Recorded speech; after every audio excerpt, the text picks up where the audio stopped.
Então, quando o Igor me ligou, né, isso em 2020, ou 2020, ele me ligou e falou, olha, eu quero um podcast com você, você, e aí a gente vê uma outra pessoa, e a gente pensou no Alê. Então, a nossa ideia já lá no início era essa, né? Era transformar o Noir num espaço de discussão e de desenvolvimento de ideias sobre assuntos que são importantes para a sociedade, sobre os assuntos que envolvem, sobretudo, os temas da diversidade, os temas de combate ao racismo, e esse painel aqui tem uma razão de ser, né? Essas pessoas que estão aqui nesse painel e eles estão mais ou menos por ordem de importância, assim, porque a gente fez questão de criar digamos assim, uma graduação.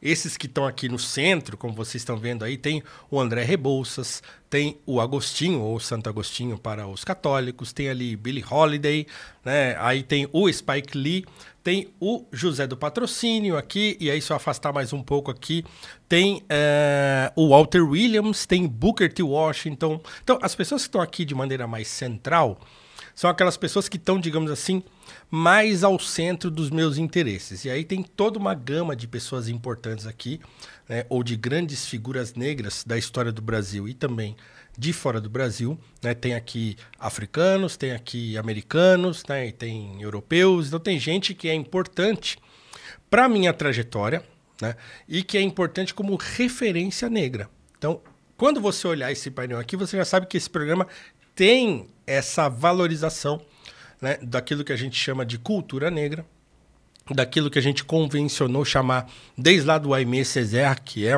foi um poeta e um intelectual importantíssimo, das Antilhas, da Martinica, e eu acho até que ele está aqui no painel em algum lugar aqui. Então, desde o Aimé Césaire, que foi o criador do conceito de negritude, até hoje. Então, quer dizer, existe aqui, na intenção do Noir, a intenção de valorizar a cultura negra, de valorizar aquilo que é referência para um universo de interesses das pessoas negras e também não negras do Brasil. Por que isso? Porque, claro, se a gente sai de um contexto de preconceito, de racismo, de discriminação e de escravidão, assunto que eu vou falar daqui um pouco aqui com vocês, é importante que a imagem do negro no Brasil ela seja, digamos assim, positivada, né? Eu acho que você que está me assistindo entende. Eu venho tratando disso já há algum tempo. Isso a gente vai falar muito aqui durante os nossos episódios, que existe no Brasil e se consolidou uma cultura de subalternização dos negros. Então, quer dizer, nós brasileiros temos dificuldade de olhar uma pessoa negra fora do ambiente de subalternidade. É sempre o porteiro, segurança, né, o serviçal, e a gente tem dificuldade de enxergar pessoas negras como grandes intelectuais, né, como grandes engenheiros, como grandes médicos, como grandes filósofos. Então, esse painel já é uma imagem disso.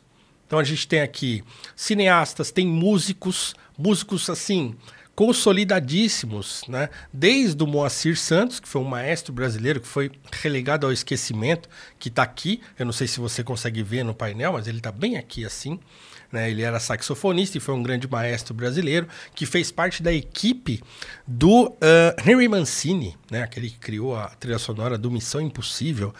Há quem diga que o Moacir Santos participa da concepção da trilha do Missão Impossível, aquele pam, pam, pam, pam, pam. Então, quer dizer, Moacir Santos está lá.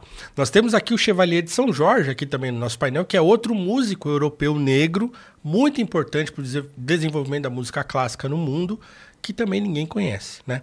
Santo Agostinho, que era africano, né? Agostinho era africano, nasceu em Tagaste, né? Que hoje é a região da Argélia, né? E grande parte do desenvolvimento do cristianismo, das doutrinas principais do cristianismo, da sua teologia fundamental, foi desenvolvida no continente africano antes do cristianismo chegar na Europa.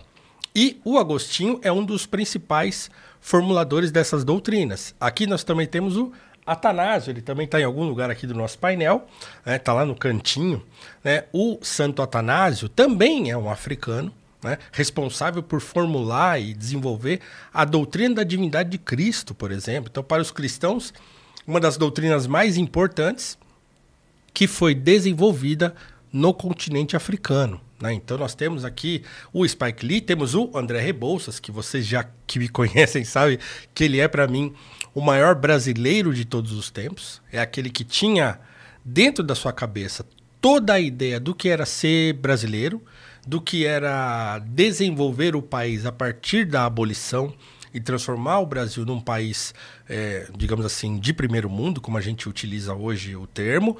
Eu vou falar dele quando eu falar daqui a pouco sobre a abolição. Então é isso, nós temos aqui essas figuras que são referenciais para que nós percebamos que a negritude é variada, ela está em todos os lugares e como potência e como ato, como, não só como capacidade, mas também como ação, né? Tem muita gente importante que passou pelo Brasil e pelo mundo e continua passando.